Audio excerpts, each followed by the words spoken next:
Welcome to another episode of Health Hustle Chronicles, where the grind meets growth in the world of healthcare.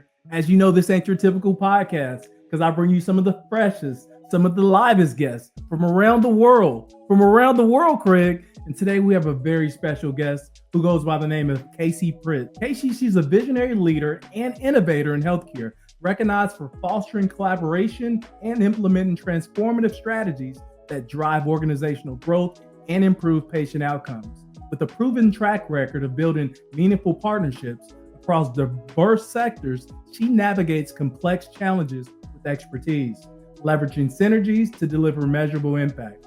A passionate advocate for authentic collaboration, Kacie thrives in creating environments where trust, communication, and shared values flourish. Her expertise spans strategic networking, resource optimization, and team development, aligning organizational goals with industry-wide success. Known for her dynamic and approachable style, she empowers professionals at all levels to embrace collaboration as a strategic advantage, leading to sustainable innovation as well as long-term success.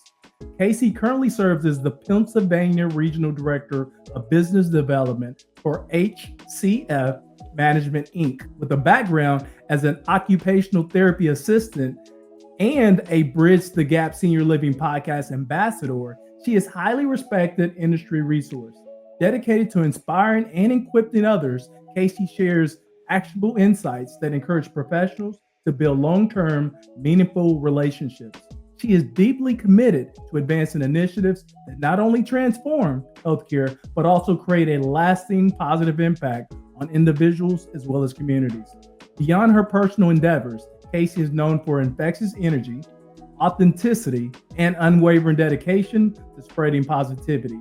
Whether building partnerships or crafting inspirational content, her mission is clear: to encourage others to embrace their unique selves and live life to the fullest. Through her genuine approach and vibrant spirit, Kacie transforms the ordinary into something extraordinary, always striving to uplift as well as inspire those around her. Please put your hands together.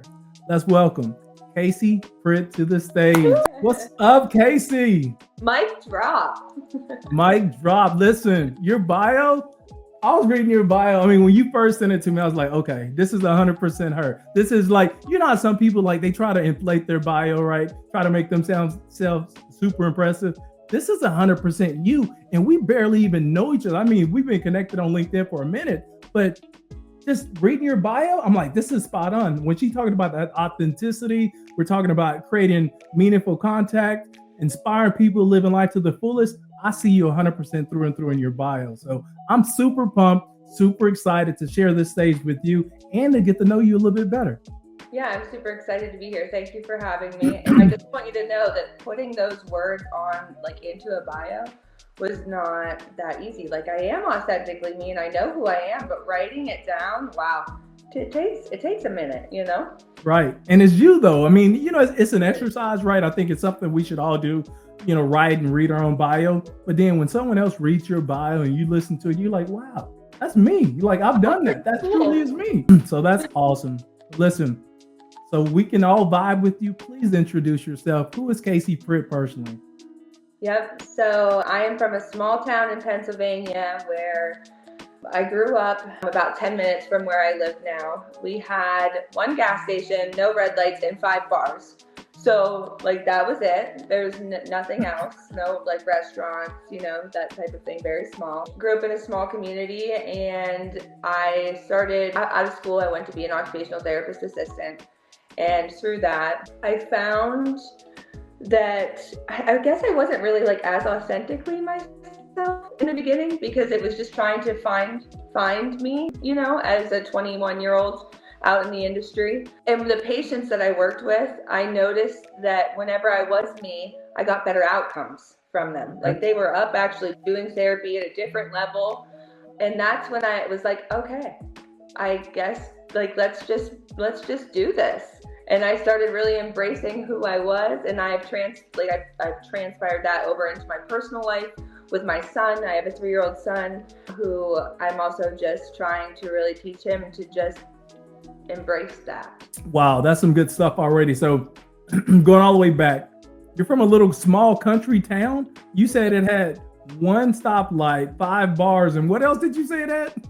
One gas station, no stoplights, no stop. One gas station, no stoplights, and 5 bars. Yes. And this is where you grew up. So we're talking about what was the population?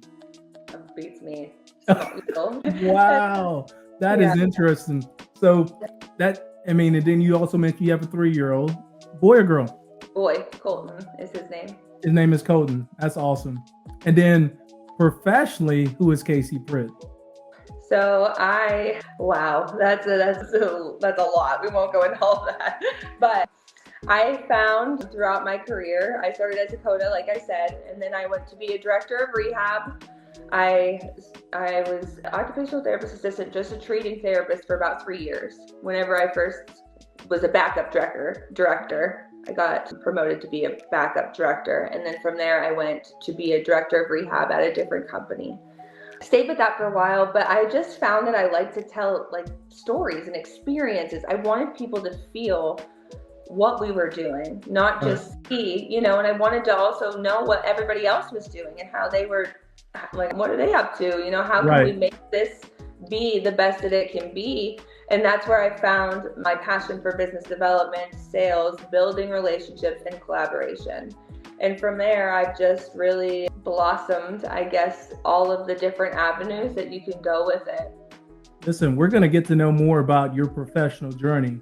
But before we get really, really deep in that, a lot of people like to listen to the podcast and just kind of not only vibe with people, but to understand like your hustle journey. And basically that hustle journey is those challenges, those setbacks, those things that we have to overcome in order to be the version of the person that we are today. And why a lot of people like this is because they find your words and words from other people inspirational. It helps encourage them, and it helps them understand that, what, if Kacie faced these challenges, I too may have to face similar challenges, especially knowing that she looks for me.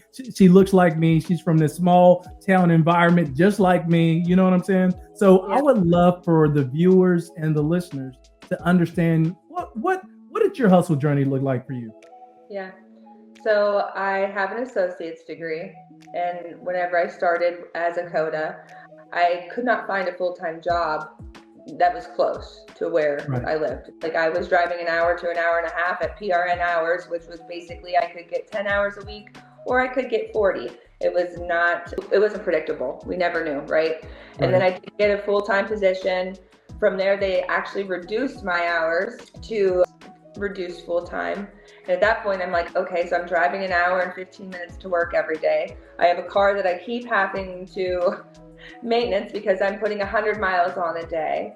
How am I ever going to get out of this, or what am I going to do? And I just kept pushing and not ever limiting myself. Like, if I wanted to question or go for it, like, I went for it. And if they said no or it didn't work out, it wasn't meant for me. And I really just I'm trying to think of what the right words are. I tried to just embrace that, I guess. Embrace the uncomfortable, because that's where I found the opportunities. From there, I guess some of the other struggles along the way was just, okay, do I go back to get a bachelor's degree or a master's degree? I knew that I wanted to keep leveling up, but I didn't know what that meant. And I also didn't think that most places would hire me if I didn't have a bachelor or master's degree, because that's what it said on the requirement part of the job post. Right. But I've never gone back. I just have applied, and through my skills and my work, I've been able to get jobs that require master's degrees. So it sounds like you had a lot of resilience, right? Your ability to bounce back, but you also had a lot of mental toughness that you wasn't going to be deterred or broken by setbacks or, hearing no from organizations, especially coming from your small town. So I have some follow-up questions to that. One, are you still in that small town in which you grew up? I'm about 10 minutes from there. Okay, so is that town a little bit bigger, or is it like around the same size? Just like a tad bigger. Just like, a little bit. Yeah, we have a red lights, and there are a couple gas stations, Wow. And then you also mentioned that, like, how you thought about going to get your bachelor's degree.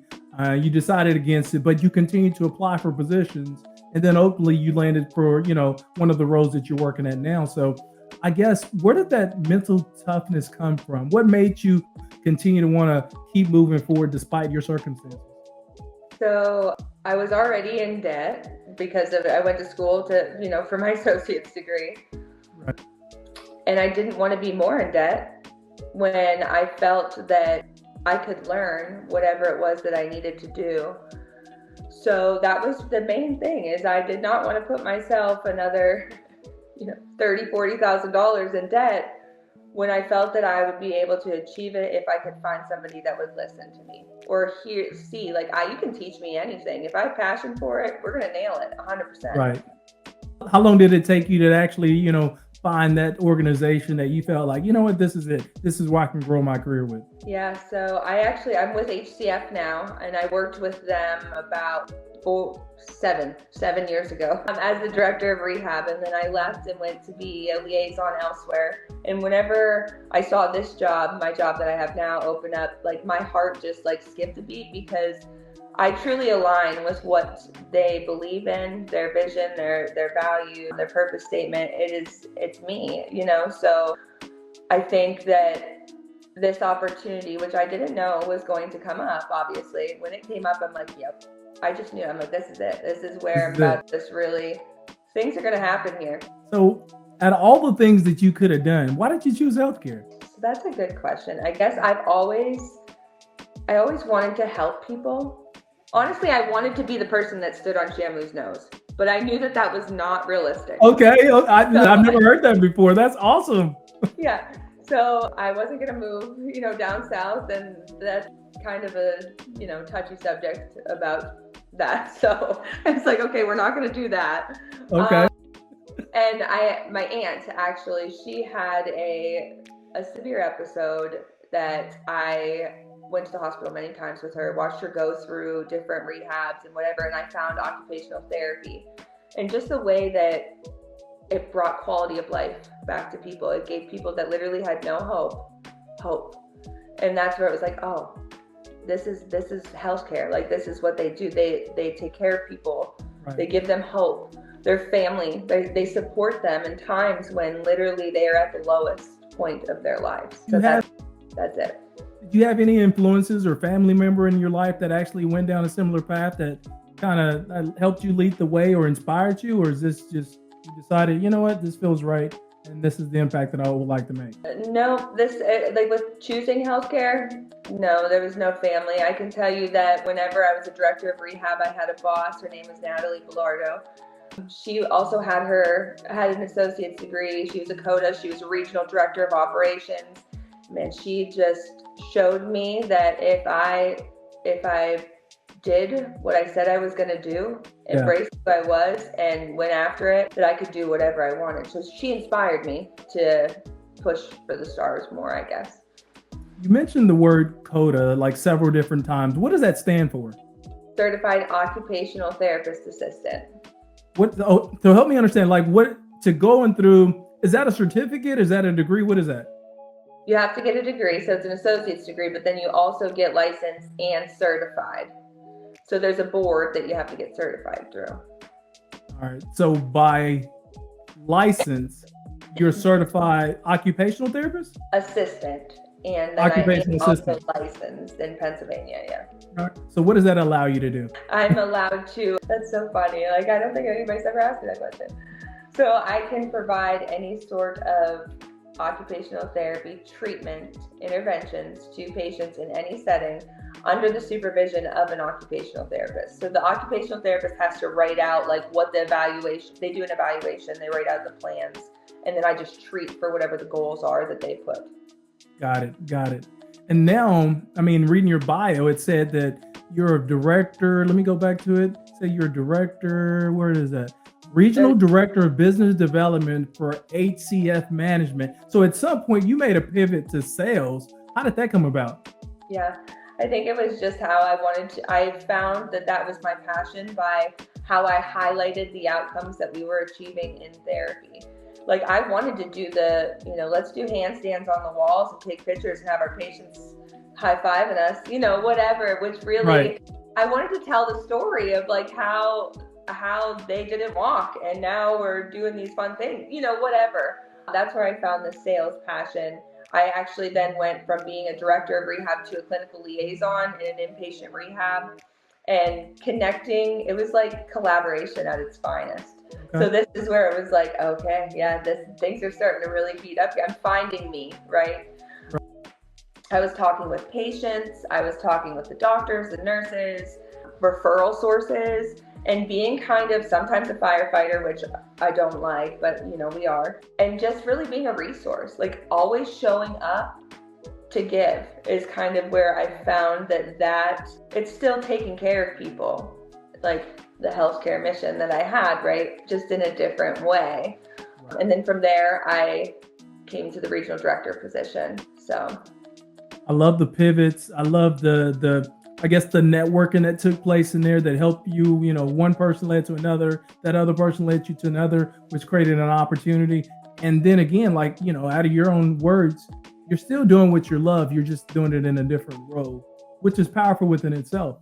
So guys, listen, welcome to another episode of Health Hustle Chronicles, where the grind meets growth in the world of healthcare. As you know, this ain't your typical podcast. Today, we're connected with a very special guest, goes by the name of Kacie Pritt. A little bit about Kacie. She's a visionary leader and innovator in healthcare, recognized for fostering collaboration and implementing transformative strategies that drive organizational growth and improve patient outcomes. With the proven track record of building meaningful partnerships across diverse sectors, she navigates complex challenges with expertise, leveraging synergies to deliver measurable impact. And we're just getting started into her background, understanding that she's from a small town in PA, talking about some of the challenges, the setbacks, some of the things that she had to face and overcome in order to be the version of the person that she is today. And as we pivot, Kacie, I would love to know if you think back when you were like this 8-9-year-old little girl and you're laying on your bed and you're looking up at your ceiling. What did you want to be then? I wanted to be the person that stood on Shamu's nose. That's the person that you wanted to be. Why? How did that come about? I don't know. I have no idea. Like, I still would love to do that. Realistically, how fun would that be? And I guess I do have like a deep and like a lot of friends call me Snow White because I have like fed foxes out of my hand, like things that typically like people don't do, like animals just kind of, I have this way of connecting with them. So I think that was part of it. Right. Like, I don't know. Be a star. Woo! You're already a star. Everybody already knows this. Listen, if you follow Kacie on any of her social channels, and hopefully I get her to drop them, here throughout this episode. But if you follow her, this is a content queen. Even though that she does, the business development piece for, occupational therapy and things like that, she creates live content that take you behind the scenes to introduce you some of these patients and facilities. She does it in such an inspirational way that it just makes you feel like you want to join along and help out and provide that care as well. So kudos to you. Make sure you tap in with Kacie. So, all right, I have to know this. All right. How do you, if you hadn't found like healthcare, and we know you come from, the small community in PA, right? If you hadn't found healthcare, what do you think you would have been doing with your life? I literally have no idea. Yeah? Like, I can't even think. I don't know. Like, I don't know. I just feel like I didn't know that I would be where I'm at today whenever I started out in healthcare. Like, I thought I would maybe go and get my master's degree and be an occupational therapist instead of just an assistant. But I just have, like, the stars have aligned. And I just found every time that I got uncomfortable and I embraced that and found my true self and what truly made my heart, like, excited, it's led me to where I am now, which involves having 7 buildings in Pennsylvania, 7 nursing homes that I oversee the business development, and I have a business development team, and then I also have a home health branch. So, wow. Let me ask you this, because you've been in healthcare, and you're in sales and marketing, and you're helping older adults. And it sounds like they're older adults. Am I correct? They're older adults. So you're helping older adults overcome challenges and setbacks that they face at this point in their life. So I'm interested in knowing, in your own words, what are, I guess, some of the misconceptions about either healthcare or particularly in what you do and the services that, your organization provides? Yeah, I think that COVID definitely put a very negative outlook or image on skilled nursing facilities. Sure. So we've been, as an industry, trying to come out of that ever since COVID. I think that people have a very negative outlook just on nursing homes. And really, if you go in, that's why I'm doing what I do with my videos, is to show that like they're fun, they're a community. It's a place where these people call home. Like Right.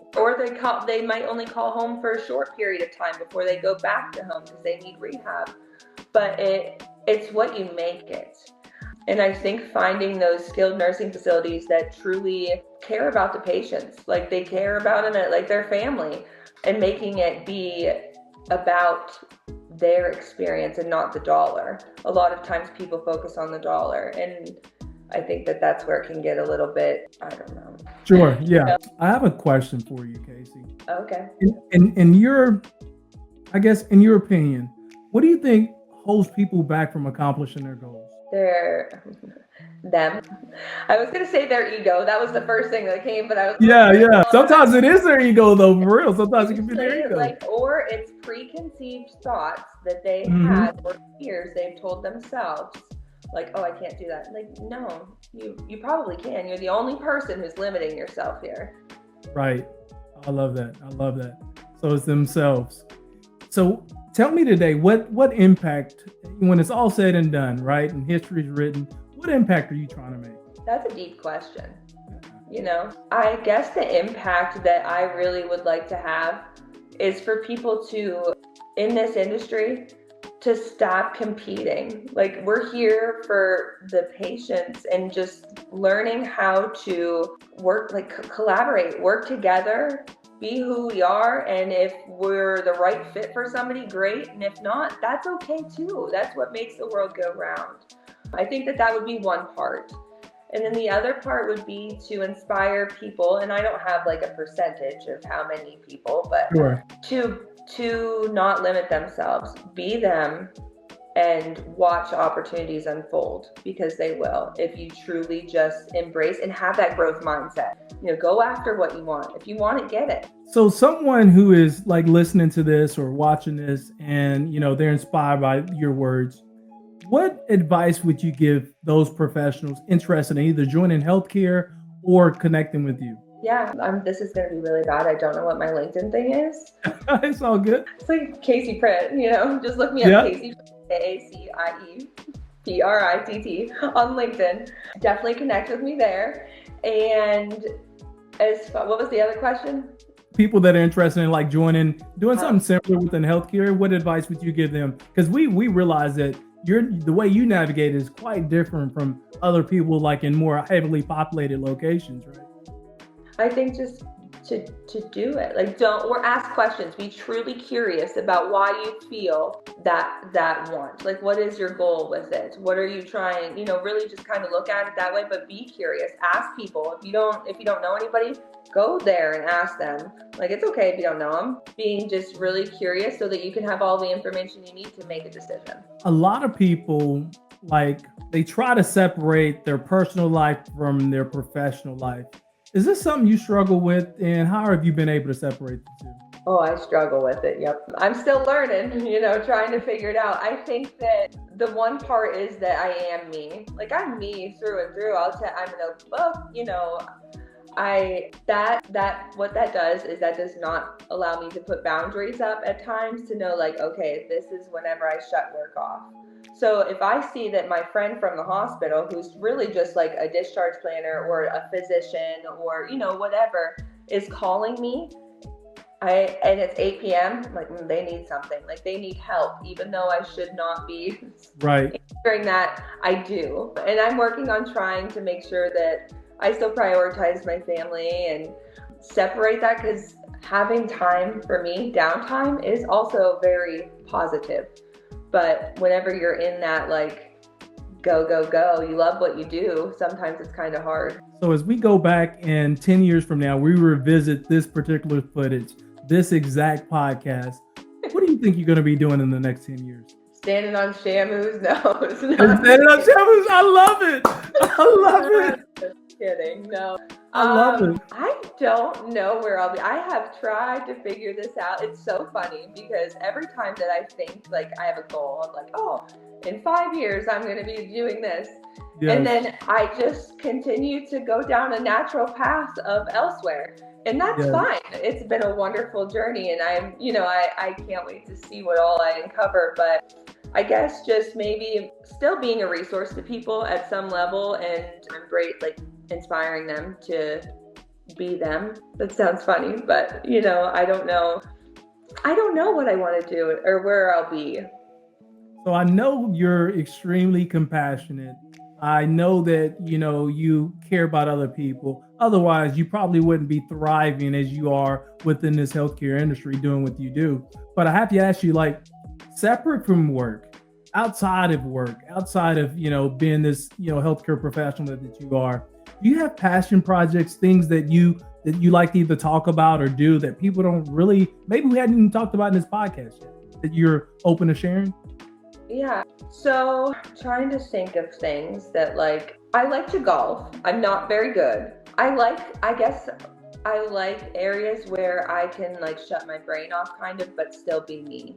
That's things that I enjoy doing outside of work. As far as passion projects, I guess I do kind of have a vision for myself or a goal of maybe doing some sort of consulting or coaching or something like that maybe down the road. So I'm always thinking about ways that I can still help people too on the side, as a passion project. Okay, how could I set somebody else up for success?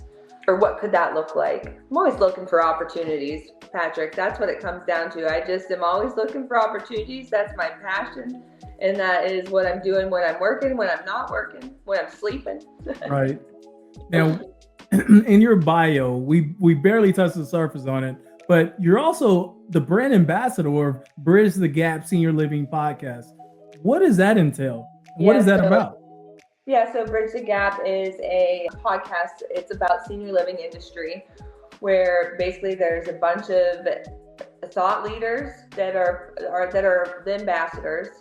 They talk about different things that are going on in the industry, and they try to educate, influence, and inform people of all of the things that are going on in the industry and how to get them involved or support or ideas. It's collaboration too.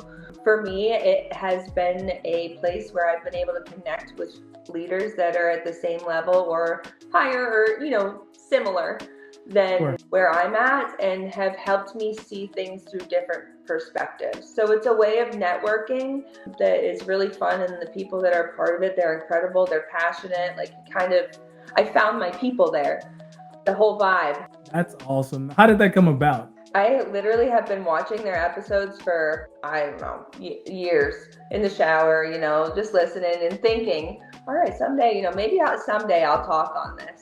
Or maybe someday I'll get to meet these people or be involved somehow. And then when I started as the regional director of business development with HCF, I saw that they were taking applications for an ambassador. This was last year. And I was like, all right, let's see what happens. And then I got the email that I was picked, and I was like, whoop, whoop, yeah, let's do this. And I'm coming back this year, so it will be fun. Let's go. Let's go. You must be doing a good job if they invited you back again. Yeah. So please help us be able to connect with you. Drop those handles where we can follow your content, engage with you, and more importantly, network with you as well. So how do we get in touch with you? Yeah. Can you put them somewhere, or do you want me to tell them? No, you can tell them, and then if you have a QR code later, I can attach it. Okay, yeah, I can get you a QR code. That would be awesome. So my email is Kacie, Kacie, Pritt, Pri, at HCFmanagement.com. Please email me. And then LinkedIn definitely is the other place that we want to link up. LinkedIn. Yep. Listen, guys, this has been another episode of Health Hustle Chronicles, where the grind meets growth in the world of healthcare. As you know, it ain't your typical podcast because I bring you the freshest and livest guests. And today we were joined by Kacie Pritt. So let me give you some more insight into her background. Kacie Pritt, she's a visionary leader and innovator in healthcare, recognized for fostering collaborations and implementing transformative strategies that drive organizational growth and improve patient outcomes. With a proven track record of building meaningful partnerships across diverse sectors, she navigates complex challenges with expertise, leveraging synergies to deliver measurable impact. A passionate advocate for authentic collaboration, Kacie thrives in creating environments where trust, communication, and shared values they flourish. Her expertise spans strategic networking, resource optimization, and team development, aligning organizational goals with industry-wide success. Known for her dynamic and approachable style, she empowers professionals at all levels to embrace collaboration as a strategic advantage, leading to sustainable innovation as well as long-term success. Kacie currently serves as the Pennsylvania Regional Director of Business Development for HCF Management, Inc. With a background as an Occupational Therapy Assistant and as the Bridge the Gap Senior Living Podcast Ambassador, she's highly respected industry resource. Dedicating to inspiring and equipping others, Kacie shares actionable insights that encourage professionals to build long-term, meaningful relationships. She is deeply committed to advancing initiatives that not only transform healthcare, but also create a lasting positive impact on individuals as well as communities. Beyond her professional endeavors, she is known for infectious energy, authenticity, and unwavering dedication to spreading positivity. Whether building partnerships or crafting inspirational content, her mission is clear: to encourage others to embrace their unique selves and live life to the fullest. Through her genuine approach and vibrant spirit, Kacie transforms the ordinary into something extraordinary, always striving to uplift and inspire those around her. Hey, listen, Kacie, I've saved a minute of time at the very end to allow you to just close us out with any parting words for the viewers as well as the listeners. Yeah, I think as you were reading my bio, there's one thing that came to my mind that like we didn't really talk on about like the partnerships and like how I really have embraced them in my role, I guess. And it's always, I did say about how I like to show up to give, right? So coming in as, okay, what are their problems? We have the same goal, which is patients and their outcomes. And obviously it's a business. We want the business to be successful too. And finding those opportunities where you can support one another. So it's a reciprocal relationship. Wow. There's definitely something to be said when you can find those like-minded individuals, the impact that you can have. It's great. Absolutely. Priceless. Yes. Listen, Kacie dropped her information as she shared. You can connect with her on LinkedIn. She also gave you the email that you can connect with her on. I'll make sure I include that in the podcast episode as well, so you can continue to follow Kacie. Kacie, listen, I enjoyed this podcast episode. I enjoyed getting to know more about you, and I know the world will as well. So keep hustling. Thank you.